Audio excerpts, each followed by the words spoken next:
मिलेलानी चाषी को क्षतिपूरण फसल बीमा कंपनी विरोध में गर्जिले 24 नंबर जोन जिला परिषद सभ्य धरणी साहू। पुरी जिला पिपिली ब्लॉक रे मात्र गोटे कि दुईटी पंचायत रे चाषी को क्षतिपूरण मिलिथिबा बेले अधिकांश चाषी को एपर्यंत गोटे भी टंका देनी बीमा कंपनी,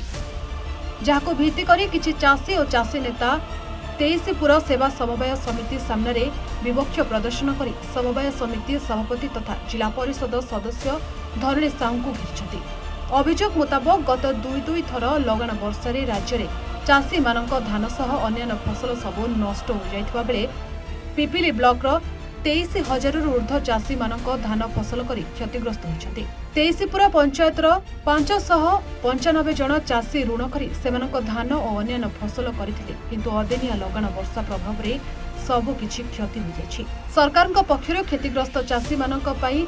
निष्कुल मोबाइल नंबर रे अभियोग करबा को प्रचार होतिला, किंतु एही निष्कुल मोबाइल नंबर रे चाषी घंटा घंटा धरी फोन कले फोन लागू नथिबा अभियोग करिसंते चाषी माने।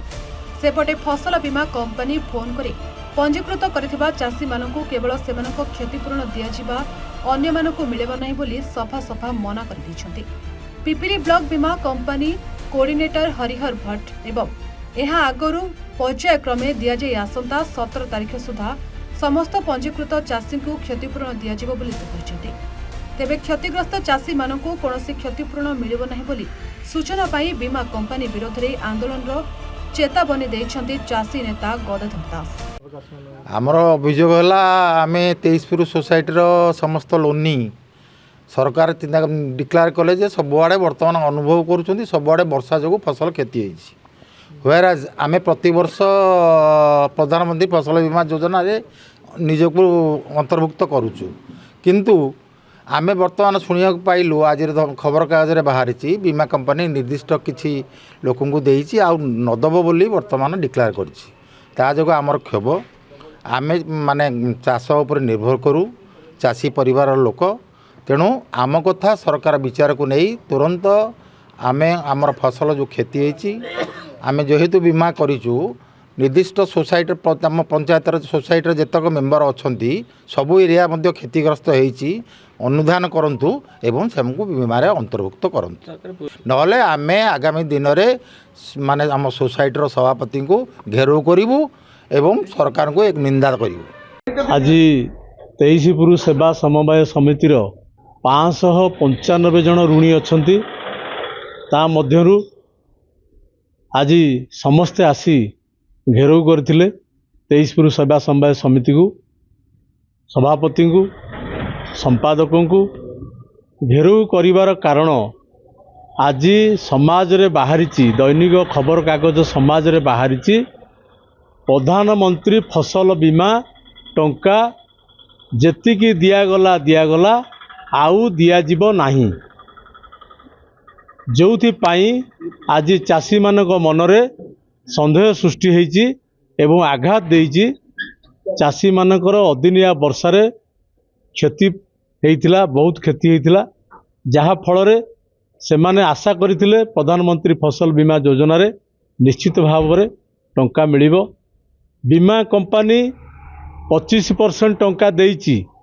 जो मानकर किछि क्षति होइनी से माने पैसा पाइछंती, किंतु ये पंचायत रे एवं पिपिल ब्लॉक रो अधार्थिक पंचायत रे मध्य केही टंका पाई नाहंती। विभागीय कृषि अधिकारी पुरी जिला कृषि अधिकारी को पचारिले से कहउछंती जे गोटे टोल फ्री नंबर थिला, जो माने से टोल फ्री नंबर रे फोन करथिले कॉल अटेंड करथिले सेमानकु टंका मिलिछि। मु फोन करिछि 45 मिनिट फोन करिछि, 45 मिनिट फोन करिबारे उत्तर आसे अपेक्षा कर, किंतु मु जने चाषी मु फसल बीमा करिछि प्रधानमंत्री फसल बीमा करिछि मते टंका मिली नाही एवं काहारी को मध्य मिली नाही। पिपिल ब्लॉक रे बीमा कंपनी तरफरु जे कोऑर्डिनेटर अछंती तांकु मध्य काली फोन करिथिली, से कहिले जो माने कॉल करिसंती अभियोग करिसंती सेही माने पाइछंती पिपिली ब्लॉक रे जोड़िए पंचायत को मिलिछि, अन्य पंचायत को मिली नाही फसल बीमा टंका। कहीं मिलला नहीं पचारे से उत्तर देले जे जो माने आज्ञा आमको अभियोग करथिले आमे टंका देइचु, फसल बीमा टंका तांको मिली 25% टंका मिली आउ मिलिबो नाही। बीमा कंपनी ठकिला, सरकार चाषी को ठकिले। चाषी सरकार कौन चिंता नहीं ना वर्तमान जे विधायक अच्छा चिंता अच्छी ना जे कृषि मंत्री अच्छी चिंता अच्छी ना बीमा कंपनी चिंता अच्छी। बीमा कंपनी ठकीची। आमे आगामी दिन में राजरास्ता को जीवु जदि सरकार को विचार न करती आपण मानक माध्यम रे मु सरकार को निवेदन करुच्ची तुरंत यार विचार करंतु, तदंत करंतु, प्रकृत चाषी तार मूल्य पाऊ। जो 25% अच्छी जार 2 लाख टका ऋण करिछि के सोसाइटी रू के 3 लाख टका ऋण करिछि आपण मान देखुथिबे समस्त भाई माने एठी ठिया आइछंती समस्त ऋण करिछंती समस्त क्षतिग्रस्त होइछंती। आज टंकाटिए काहाकू मिली नहीं काहारी अकाउंट को टंकाटे जाई नहीं। विभागीय अधिकारी को फोन कले उत्तर मिलुची जे आसीबो अपेक्षा करंतु किंतु आज दैनिक खबर कागज बाहरी जाइछि टंका मिलिबो नाही। तेणु आमे आज राजरास्ता को जीवु सरकार को निवेदन करुचु तुरंत आर पुनर्विचार करंतु। ईश्वर प्रसाद दास सोसाइटी आम सभ्य अच्छु एवं चाषी आमर चाष व्यवसाय सरकार विभिन्न प्रकार जो एडवर्टाइजमेंट दौरान जो कथा कहते आमर फसल बीमा वर्षा है दिन ठारू आज पर्यटन सबुदिन कहते आम फसल बीमा दबू तार क्षयक्षति आम आकलन करुचु किंतु फोन कले फोन उठौ ना तापर कौन कर से कथा आम क्या कहू। सरकार तो निजे कहते ना मंत्री कहते मुख्यमंत्री कहते उपमुख्यमंत्री कहते समस्त कहते फसल बीमा दिज्व फसल बीमा दिज्व जे कौन दिज्व के दिज्व क्या दिहब के परिमाण दिहब आम कौन करूँ चाषी आम पारिपर आम 23 सोसाइटी जी अच्छा दायित्व आम सभापति घेराव करूँ रास्ता रोक करूँ या करूँ आ कौटा करूँ सरकार यापर विधिगत भाव में तर्जमा कर पदक्षेप ग्रहण करा उचित। देखो बीमा करथिबा चाषी किछि क्षतिपूरण दिया जाय आपन काई मिलिने आमर जो चाषी मान दिया आम भावुँ निर्दिष्ट लोक दिखाई समस्त को दि जाए ना कारण ताकर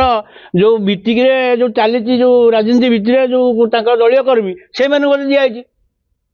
आम भावु से कि प्रकृत रियल फैक्टा कौन समस्त पाइबे ना केवल किसी निर्दिष्ट लोक पाइबे। हाँ सब कथा फोन रे जोगाजोग करने सी फोन नंबर देते फोन नंबर फोन कले उठू ना तापर सेकेंड टाइम जो पुणी आउ थे कहले जे तुम जो मानकर रजिस्ट्रेशन है जो मैंने पाई ना पाइबार वंचित होती तुम टोल फ्री नंबर तुम कंटाक्ट कर से भी हो नहीं। सरकार में दाबी आम फसल बीमा केमी पाइबू आम चाषी केमी सुविधा पाइबे जहाँ क्षतिपूरण है से क्षयक्षति केते परिमाण है भी आम जाना ना कौ मानकर भी जाना ना तेणु समस्त चाषी जो मानकर क्षति है सर्वे करा क्षतिपूरण दि जाऊ। पुरीरो प्रशांत भरणकर रिपोर्ट A1 ओडिशा।